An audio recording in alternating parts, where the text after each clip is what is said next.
Vienna, 1912, just as the bells of St. Stephen's Cathedral tolled noon across the old city, echoing through the frost-laced windows of Schönbrunn Palace. Elira Fenwick stood at the eastern balcony, her gloved hands clenched around the iron railing, face pale beneath her velvet riding hat. Her royal title, her Imperial and Royal Highness Archduchess Elira of Austria, had begun to taste of dust. Below, the court carriages gathered in preparation for the New Year's hunt, the air sharp with the scent of horse sweat and pine. But she wasn't going. Not this year. Not since she'd decided to give it all away. Behind her, boots clicked once on marble. Not hurried, not hesitant. She didn't turn. "You're not dressed for the hunt," said the calm voice that had, over the last 3 months, become her heartbeat. "I'm not going." She turned then, slowly. Erik Jocelyn stood at attention by the doors, his long coat buttoned to the throat, saber glinting at his hip. The red-plumed helmet of the Imperial Guard tucked beneath his arm. His dark blonde hair was damp with melting snow, his cheeks flushed from the cold. His eyes gray, steady met hers without flinching. "Are you truly certain?" he asked quietly. "This will reach the Emperor by nightfall. If you renounce your title." "I know," she said. "I know what I'm giving up." She looked down at the sealed letter in her hand. Her abdication. The first Archduchess in Habsburg history to walk away. But she would not be married off to the Romanian prince she'd never met. She would not be a pawn in a fading empire's last games. "I won't be traded," she said. "Not for land, not for treaties, not for anyone." Erik didn't move. "Then you'll be hunted in another way." "I'm not afraid." "You should be." Her fingers tightened on the letter. "Will you take it to the Emperor?" He took a step forward. "No." She blinked. "No. I vowed to protect the Archduchess," he said. "If you're no longer Archduchess, then my orders are void." His jaw flexed. "But I made a second vow. To myself. One I meant more." Elira's heart beat once hard. "What vow?" He looked down. His voice dropped, almost lost in the wind. "To protect your heart. No matter the cost." She reached for him before she realized it. Fingers brushing his wrist, the leather of his glove cold and damp. He didn't pull away. A sharp knock at the far door startled them both. Erik stepped back instantly, posture snapping erect. "Your Highness," came the voice of Lady Sigrid, her chief attendant. "Your mother requests your presence in the drawing room." Elira tucked the letter into her sleeve. "Tell her I'll be along." As the footsteps faded, Erik looked at her again. "You'll need help getting out." "I don't want to run," she said. "I want to walk. Through the gates. Head high. As myself." He nodded once. "Then we'll do it right." That night, while the court drank mulled wine and danced beneath crystal chandeliers, Elira sat in the music room, her gown exchanged for a plain wool traveling coat. Her hair was hidden beneath a wide hat, her rings tucked into a silk pouch. Erik entered without his uniform. Just a simple black coat, high boots, and the same gray eyes that had never once looked at her like she was a crown. "You're sure?" he asked, not moving. "Yes." She stood. "Once I hand the letter to the Emperor, I'll be nothing. You'll be free," he said. They moved together through the back corridors of the palace, past tapestries older than either of them, past portraits of women who had never been allowed to choose. At the final door, a guard stepped forward, hand on hilt. "Her Jocelyn," he said stiffly. "You've no clearance to pass." Erik drew his sword. Not high, not threatening, just enough. "She's under my protection." The guard hesitated. "I'll answer for her," Erik said. "By blood if I must." The guard stepped aside. Outside, the snow had begun again, soft and silent. They crossed the courtyard slowly. Elira didn't look back. At the Emperor's private study, Erik waited while she went in alone. She emerged 10 minutes later, face pale but dry-eyed. "It's done," she said. And then, without warning, the morning after her renunciation, a formal duel was demanded. Prince Leopold of Romania, slighted by her refusal, had sent challenge through diplomatic channels. The insult to his house could not go unanswered. But as a woman, Elira could not answer him on the field. "I'll fight in your name," Erik said instantly. "You'll be exiled." "I already am," he said. "The moment I chose you." The duel was set for dawn. A field outside Vienna, under the trees where spring would come too late. Elira waited at the edge of the trees, cloaked and hidden. Erik stood across from the Romanian prince, both stripped to shirt sleeves, sabers gleaming in the early light. They bowed once. The fight was fast, brutal. Erik fought like a man who had nothing to gain but everything to lose. And he won. A shallow cut to the prince's sword arm, enough to satisfy honor. But as they turned to leave, the prince's second drew a pistol. "No!" Elira cried, stepping from the trees. The gun fired. Erik turned just in time.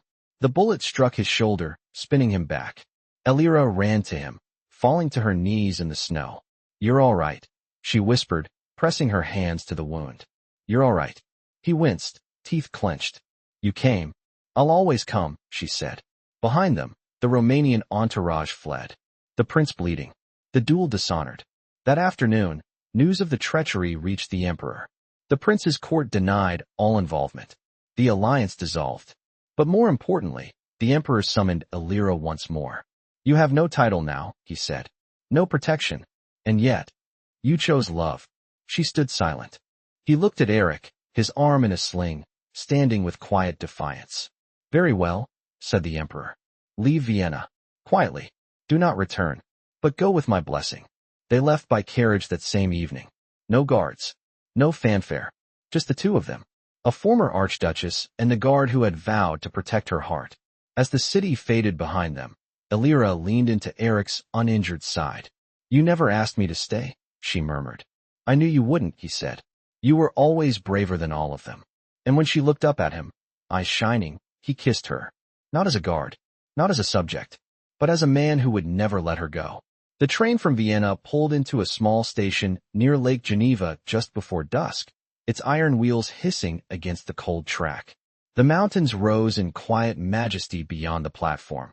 Their snow-laced peaks blushed with the last of the sun. Elira stepped down first, her coat buttoned to her throat, her gloved hand wrapped tightly around her satchel. Behind her, Erik descended carefully, his left arm still bound beneath his coat, the wound healing slower than he let on.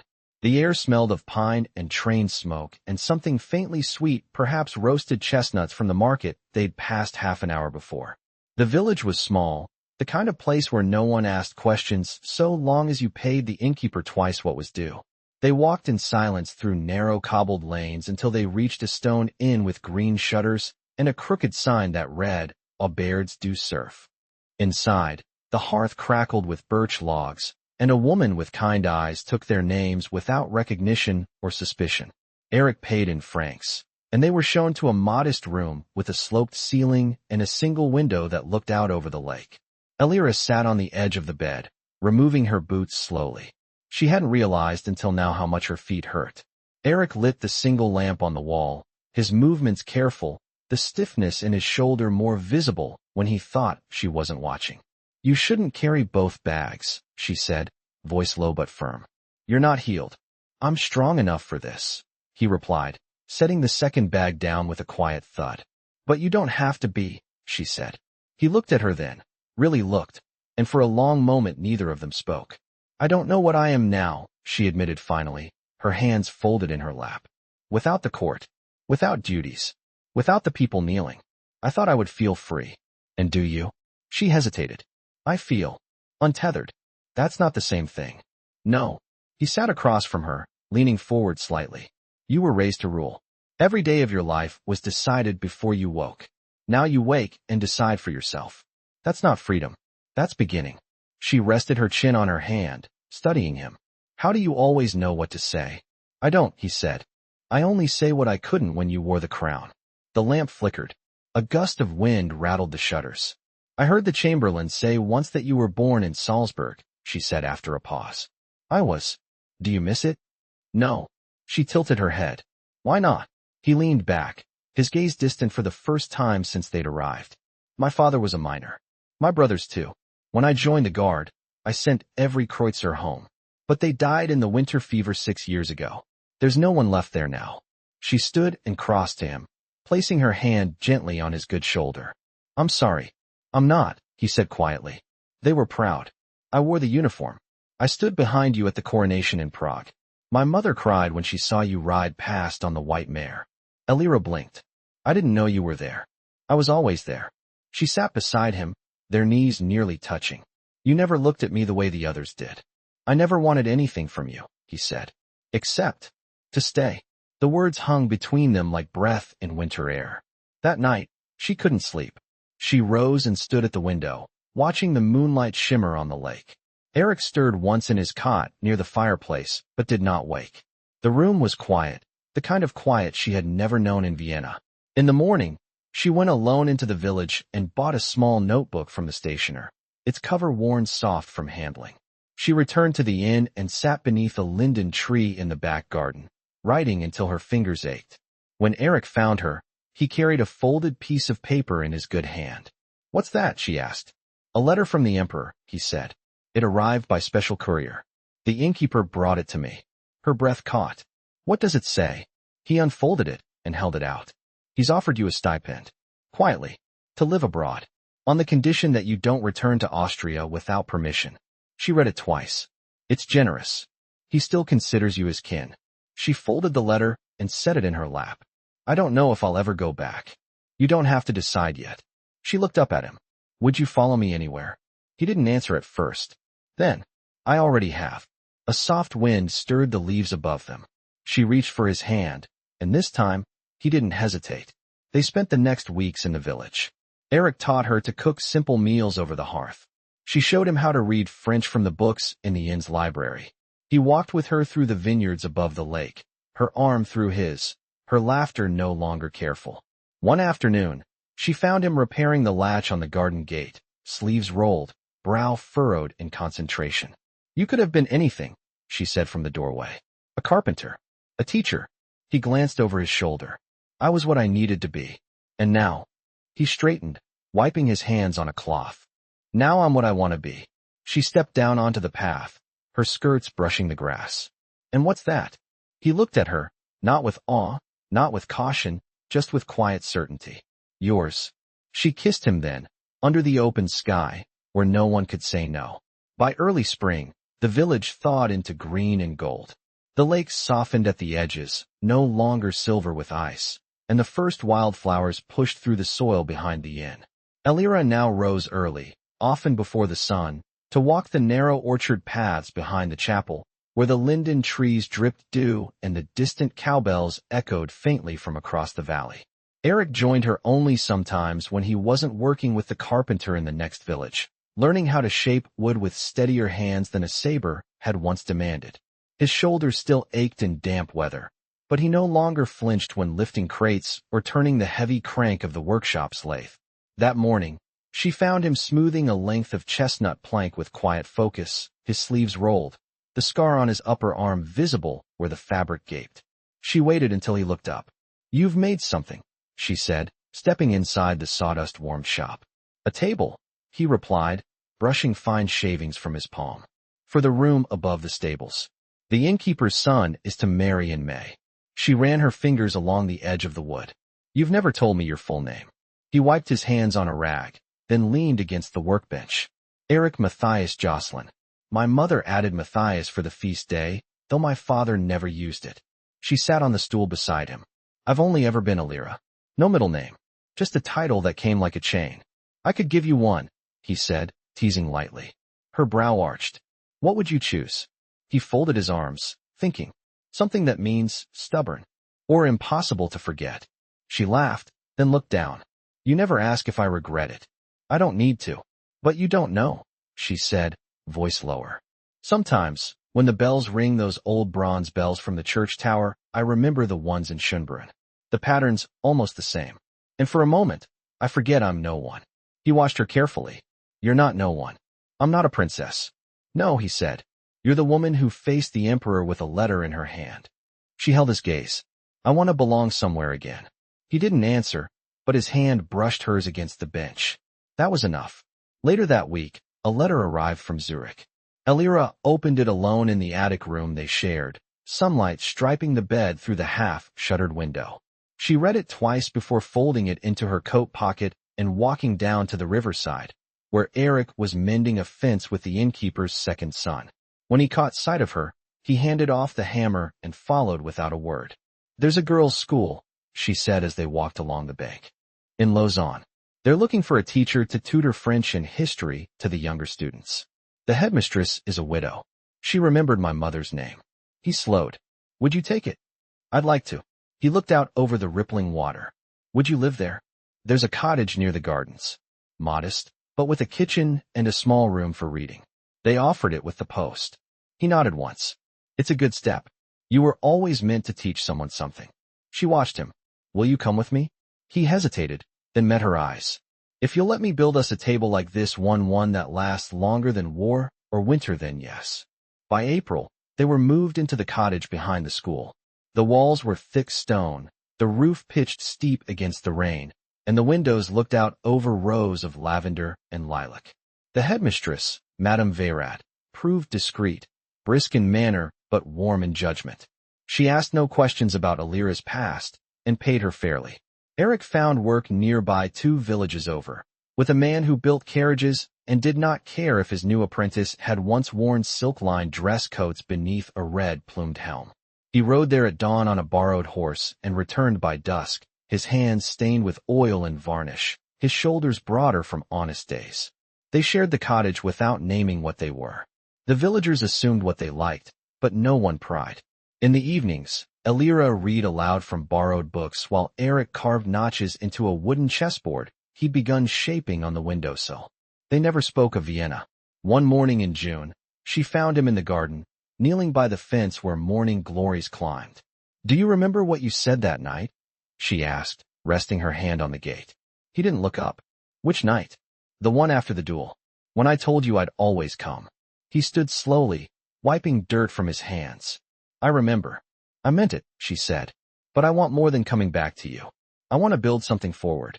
He stepped toward her, close enough she could see the specks of sawdust still clinging to his collar. What do you want to build? A life, she said. With you. His breath caught. I want to marry you, she said. Not because of what we escaped, but because of what we are now. He looked stunned for a moment, then touched her cheek with a hand that trembled slightly. You would stand beside me as my wife? As Elira Jocelyn. She smiled. I would stand beside you as myself. They were married in the school chapel a month later. The lavender was in full bloom. Madame Vowed brought lilac wine. The carpenter from the village carved a ring box. The girls from the school made garlands from wild thistles and daisies. Elira wore a pale green dress with no train and no veil. Erik wore the suit he'd tailored himself, the stitches neat along the cuffs. They stood before the altar with hands clasped, a life already forming between them, quiet and unshaken. There were no titles, no courtiers, no chamberlains. Only 2 people who had once belonged to an empire and now belonged only to each other. And when the sun dipped behind the mountains and the bells rang out across the fields, this time in a rhythm that belonged only to this place, this moment neither of them looked back. The summer passed in quiet rhythms, marked by the rustle of broom branches across the school courtyard, the creak of wooden shutters against warm winds, and the muted chimes of the school bell calling girls to their lessons. Elira rose earlier now, often before the sky had finished turning from ash to blue, and wrote lesson plans by lamplight with the windows open beside her. She had begun teaching ethics and composition in addition to French subjects. Madame Vowed had quietly admitted she was no longer able to manage with consistency. Erik had taken to drawing in the evenings. He brought home scraps of paper from the carriage workshop, discarded blueprints, blank margins, and sketched quiet scenes from their life. The bend in the garden path after rain, the sloping roofline of the chapel, her profile in the early light while she read. He never showed them to her unless asked. That September, an unexpected letter arrived from Trieste, forwarded through the headmistress's office. Elira read it once, then again, her mouth pressed into a line. She found Erik that afternoon behind the cottage, splitting kindling with a borrowed axe. There's a woman asking to visit, she said, holding the letter loosely. Not from the court. She served in the Empress's household years ago. Her name is Teresa von Liechtenstein. He rested the axe against a stump. Why would she come now? She says she's dying. Consumption, Elira replied. She wants to speak with me. Erik wiped his palm across the back of his neck. Do you want to see her? I'm not sure, she said. But I think I should. Teresa arrived by carriage the following week, wrapped in black wool despite the warmth, her breath shallow and her spine bent from illness. Her carriage bore no insignia, and her companion, a thin, reserved priest, remained outside while Elira led the guest into the cottage. I remember you as a child, Teresa said after settling on the bench near the hearth. You refused to wear gloves at court dinners. Said they made your fingers feel like they didn't belong to you. I still don't wear them unless I must, Elira murmured, pouring tea into a chipped porcelain cup. The woman's eyes wandered across the room, pausing on the wooden chessboard, the stack of schoolbooks beneath the windowsill. I've seen many fall from grace, she said, but none so quietly. You vanished more thoroughly than anyone I've known. I didn't fall, Elira said. I walked. Teresa's thin smile faded. I didn't come to reproach you. I came to tell you something your mother tried to bury. Elira sat, her palms flat on her knees. She was in love once, Teresa said, before she married your father, a musician's son from Leeds. He was educated, gentle. They met during a summer outing to the southern provinces. She was 17. Elira didn't speak. They were caught. Teresa continued. Her father arranged the marriage to the archduke within months. The musician's son disappeared. No one heard of him again. But she kept a locket with a pressed violet inside. I saw it once, years after your birth. Elira's throat felt thick. Why are you telling me this? Because you remind me of her before duty turned her into glass, Teresa said. I watched that girl vanish. I don't want to see it happen again. Elira reached across the table, touching the woman's hand gently. It won't.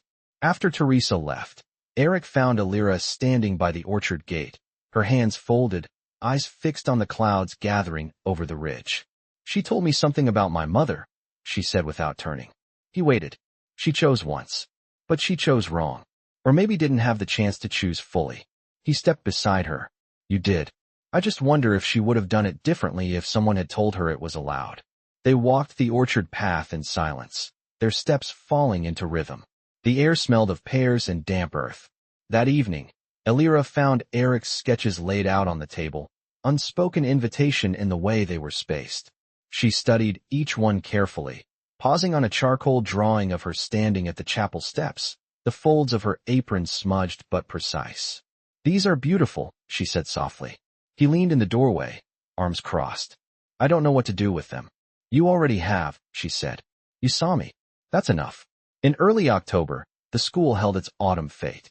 The girls painted lanterns from waxed paper and strung garlands from the chapel to the orchard.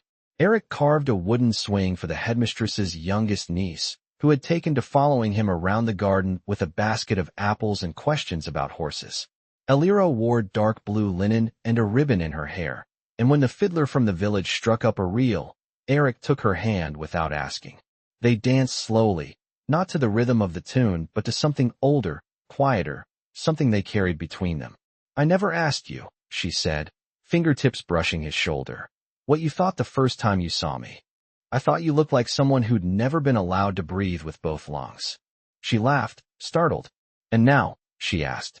Now you move like you've made peace with air. The fete ended with a bonfire and warm rye bread. They stood together in the afterglow, the smoke curling into the stars.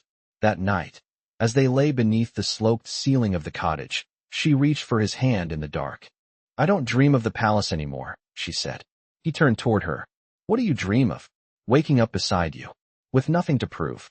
He kissed her forehead, his voice low. Then it's not a dream. You're here. She held him tighter, the rhythm of his breath steady beneath her cheek. And outside, the wind moved gently through the orchard trees, carrying no crowns, no names, only the scent of pear leaves, and the sound of a life they had built with bare hands and honest hearts.